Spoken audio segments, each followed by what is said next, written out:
எதற்காக பிறந்தோன்னு தெரிஞ்சாதான் இப்படி வாழணுன்றதே அமையும் இல்லையா? அதனால் அதுவும் தெரியாது. இது யார் சொல்லிக் கொடுப்பா? யார் சொல்லிக் கொடுப்பாளா? யார் படைச்சானோ அவன் தான் செய்யணும் இல்லையா?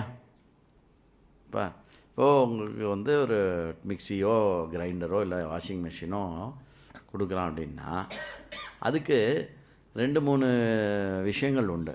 என்னது அப்படின்னா, ஒரு இன்ஸ்ட்ரக்ஷன் மேனுவல் அப்படின்னு ஒன்று இருக்குது.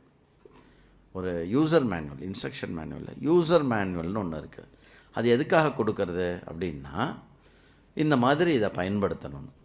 அதை அந்த மாதிரி பயன்படுத்தினா என்ன பிரயோஜனம் அப்படின்னா, துணி கரெக்டாக துவைக்கும். அப்புறம் அந்த பொருளும் அதனுடைய முழு ஆயுஷ் காலத்துக்கு அது நீங்கள் நல்லா யூஸ் பண்ண முடியும். அதுதானே யூசர் மேனுவல். நம்மளே ட்ரை பண்ணக்கூடாது.